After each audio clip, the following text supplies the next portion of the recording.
And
My sermon today, as you have seen in the bulletin, is entitled The Irrational Beliefs About God.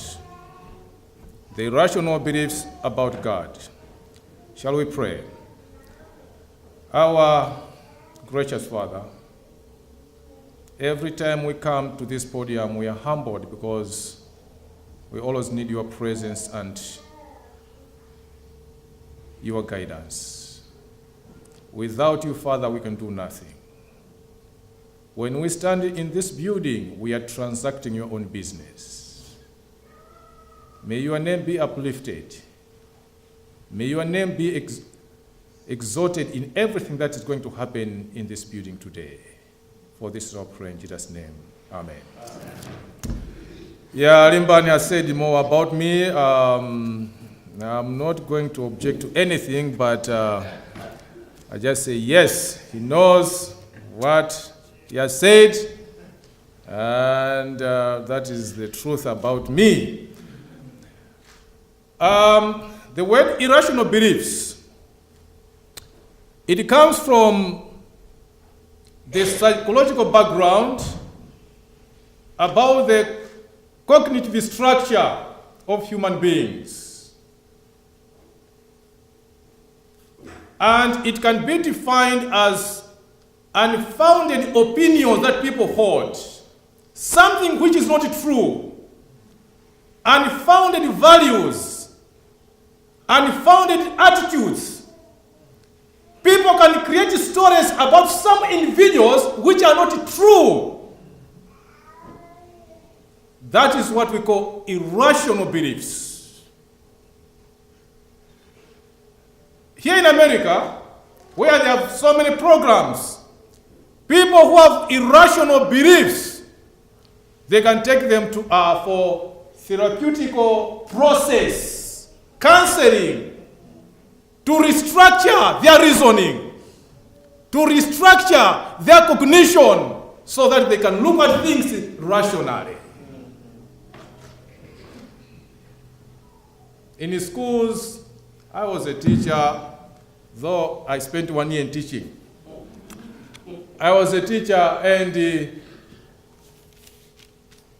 sometimes when you call a student to come front, or you come in front, you can see the moment that he's developing a defensive mechanism as he comes to front, that in case this teacher does this, I'm going to react this way. That is irrational thinking. He's thinking about something which you are not going to do.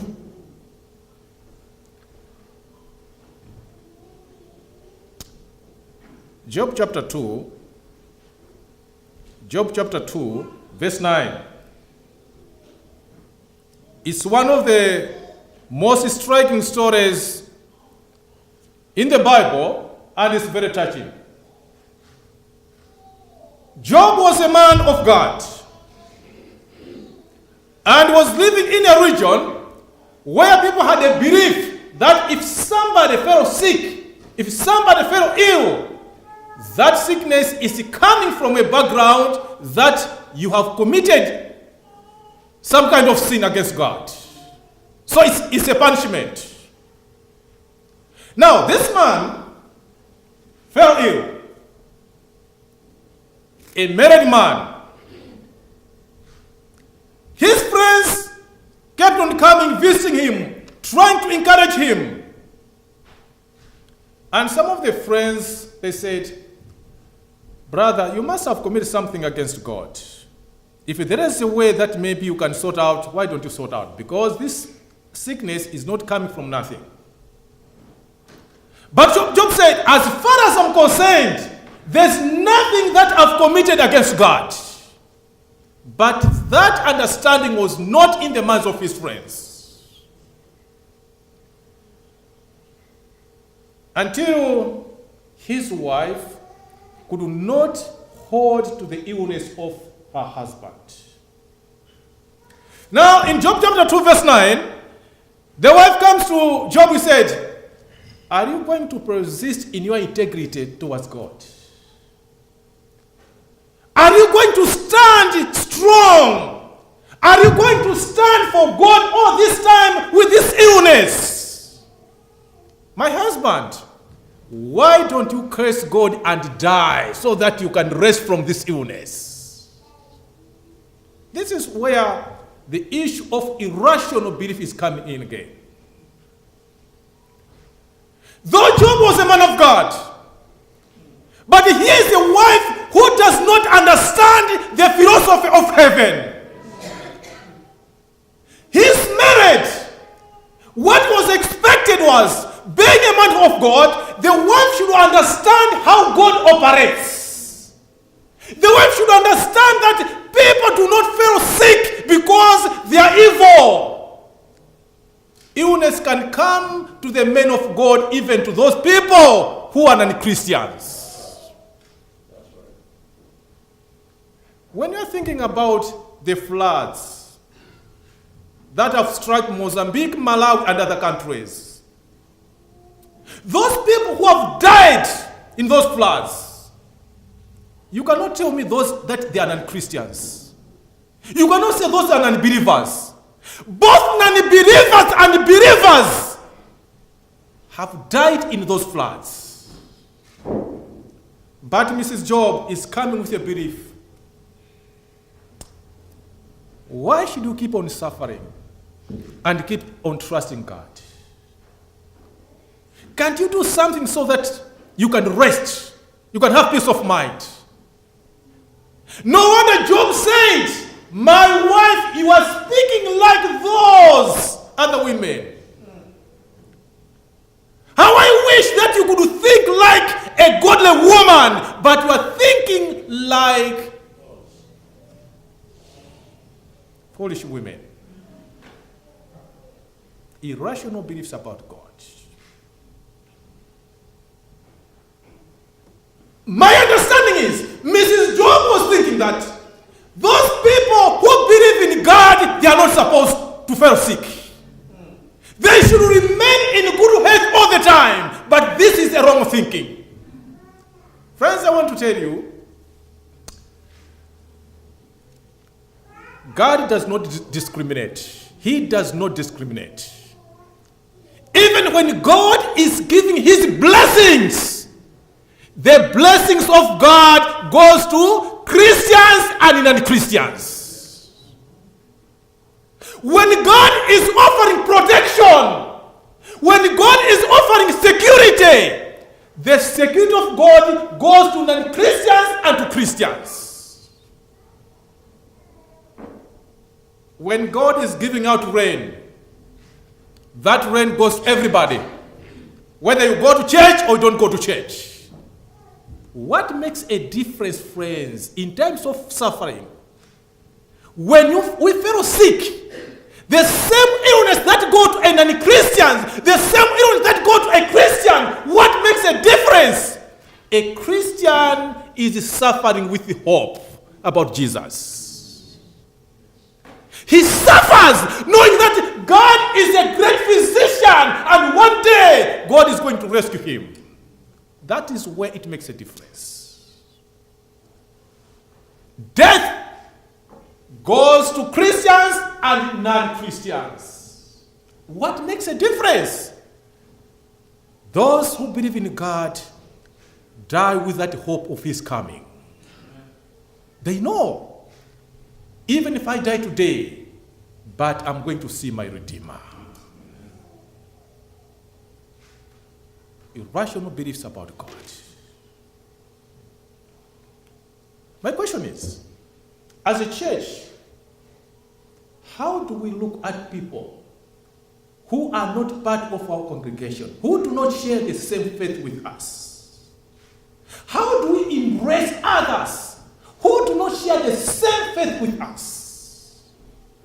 And how does the community look at the church of God? Do those people feel compelled to come and join the church of God the way they look at us? How can those people describe the church of God? How can those people describe Christianity?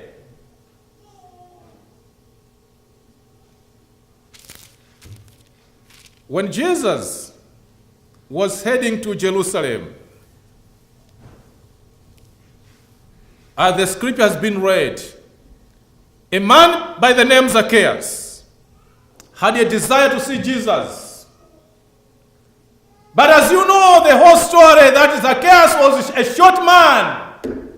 You know the whole story. There was a huge crowd that surrounded Jesus, and the Zacchaeus could not have access to see Jesus. What he did, you know the story. He went ahead and he climbed in that sycamore tree with an intention to see Jesus Christ. And as Naomi read, when Jesus came to this spot where Zacchaeus was in the tree, Jesus did not seek consent from the disciples that, guys, could we stand here for a moment to see this man? He did not even seek that permission from this. He just said, Zacchaeus, come down. Today I must stay in your house. That was just, it was not even a request to request Zacchaeus, could I come and stay in your house? He just said, today I'm coming to stay in your house. When Zacchaeus heard that statement, he was excited and he came down from that tree to the spot where Jesus Christ was. But look, the perception that the disciples had towards Jesus Christ, the Bible says they started murmuring with what Jesus had said. The question was, they said, how can this man be a guest of a sinner? Their opinion about God, their understanding about God, God being the Savior, God being the Son of God, should not associate with sinners. Friends, Luke chapter 19 verse 10, Jesus said, for the Son of Man came to seek and save the one which was lost. But the disciples could not understand the philosophy of his ministry. They are murmuring because Jesus has offered himself to be a guest in the house of Zacchaeus.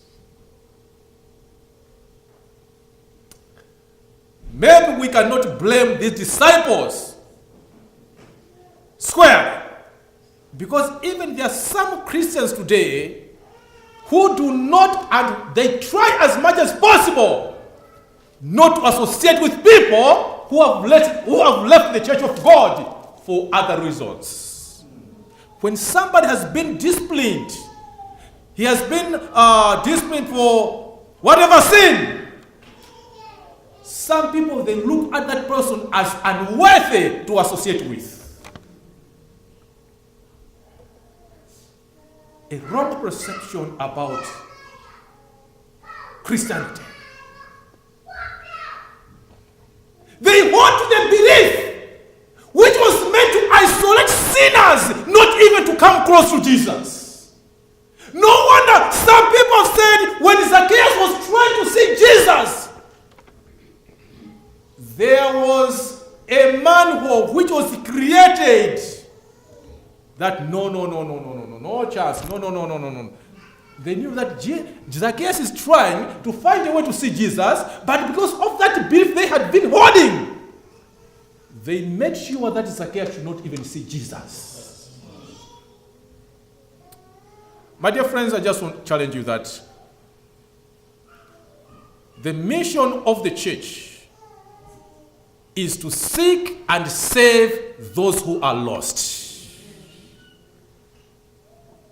The money that the church collects, the money that the church has, is meant for evangelism, to win souls for the kingdom of God. But how much time do we spend seeking and saving the lost?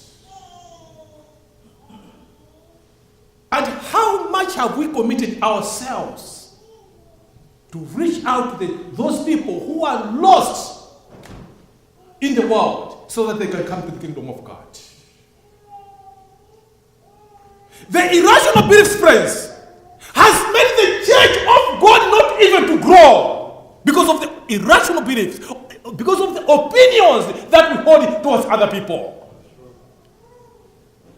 I can say some people today, they have given up their faith not even to attend the church because of some irrational beliefs people have been holding towards those people. Some people have lost their jobs. Some people have lost their positions because of the irrational beliefs that some people had, and they spread rumors about those people which were not true. Some marriages have broken. Some relationships have been broken because of those irrational beliefs. You see, somebody is talking to a lady and say, you see, Mr. So-so and that lady, they are in a relationship. And the story goes on and on until it has become the truth that people can say about it. Irrational beliefs. Some people have been telling, that person is so rude. It's just because of that, the way they look at that person, they have said that person is rude. And everyone talks about that person. Oh, that one is very rude. That one is very rude. Irrational opinion, irrational beliefs about other people. Today, the church is failing to transact the right business because there are some people who have accused the church of wrongdoing, yet they don't have any evidence. Some people, they can justify as to why they cannot return tithe, as why they cannot give their money to church. They said, no, our money is paying in Medson. I don't trust those people. They just want a very good reason as to why they cannot give.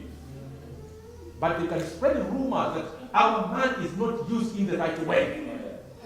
And it becomes the truth in the end. Irrational beliefs.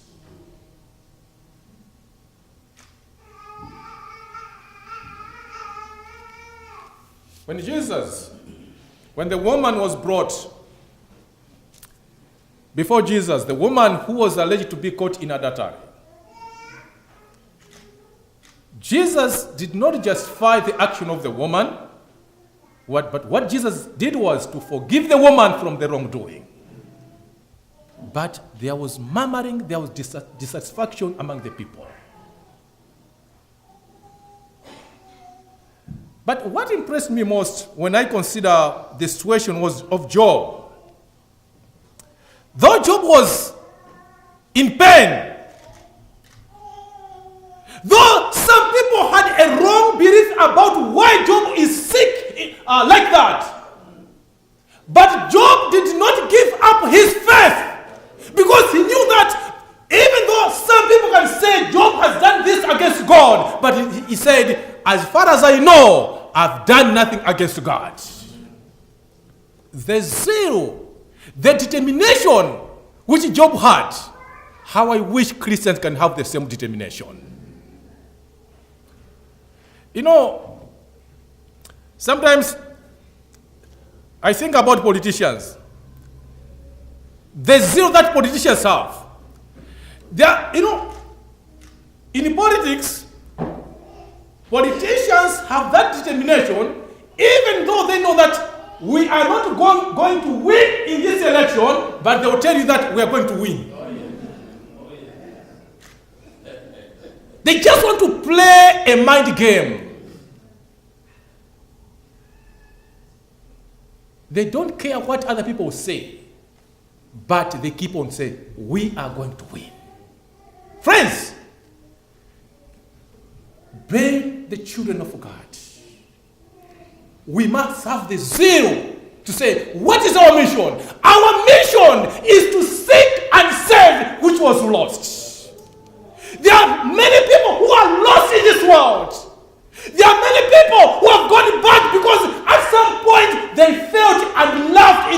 God. They thought they were unloved. Their reputation was damaged by people with wrong beliefs. Look at that one. We know that person. Their reputation was damaged. It is the responsibility of the church to reach out to those people and bring them back to the kingdom of God.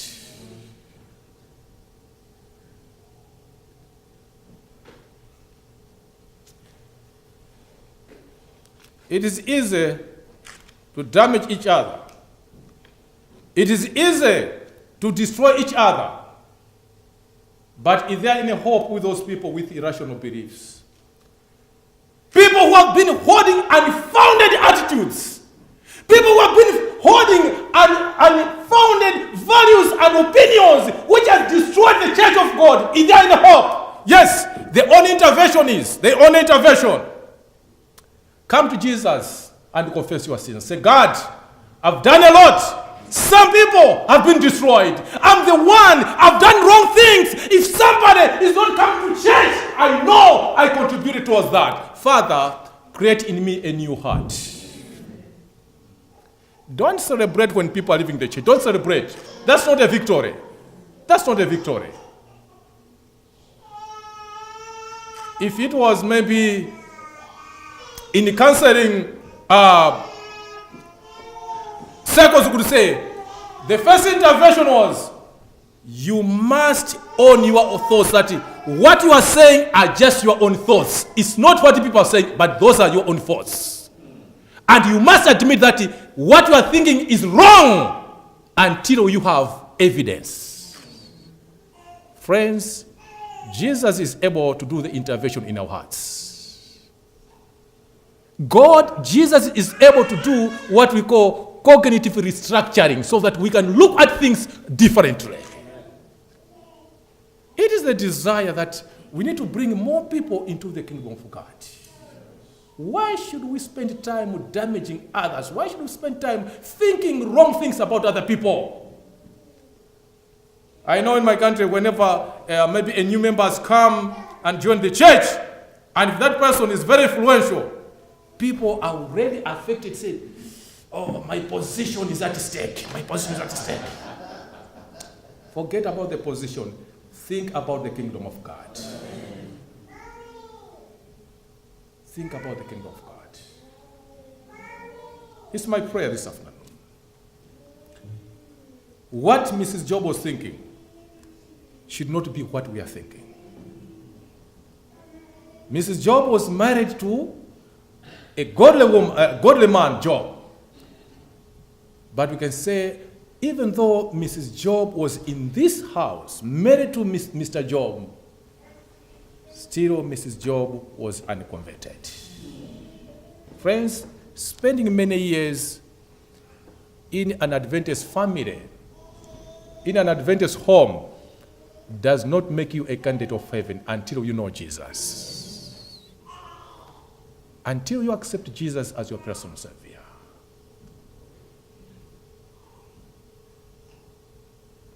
I've served as a pastor for many years. Serving as a pastor for many years is not a prerequisite to be a candidate for heaven, unless there is a total conversion of my heart. I can talk about our kids, PKs. When I look at pastors' kids, I say, these are our kids. PKs, we have a responsibility. It is a blessing to be pastors' kids, but it's something different to be the children of that kingdom. It's something different. It's my prayer, friends, that we need to know who Jesus is. We need to think rationally about God. We need to understand the philosophy of Jesus. That his philosophy is to save and seek, is to seek and save that which was lost. The disciples murmured when Jesus offered to be a guest in the house of Zacchaeus, because they did not expect that Jesus, being the Son of God, should associate with a sinner. but that was his mission. May God bless you as you think what the philosophy of God is. And what is my responsibility? And how should I look at things? It is my responsibility to look and get those who are lost, bring them to the kingdom of God. May God bless his reading. Amen.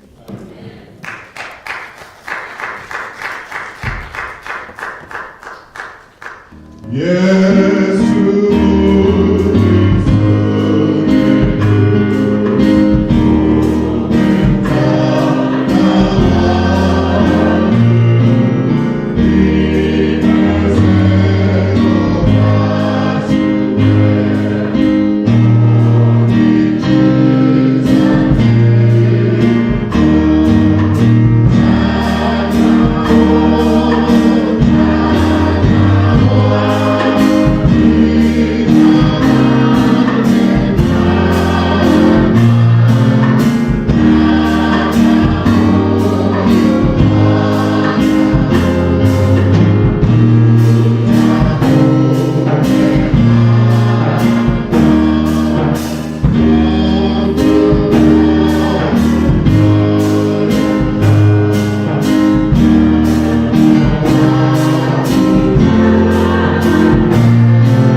Grow from strength to strength.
on shore to sail no more, for Jesus follows my ship. I will sail these stormy seas no more, unless Jesus leads the way. I will never drift so far from the shore, I can hear what he has to say. I belong to a fleet that sails today on a glorious one-way train. We'll not sail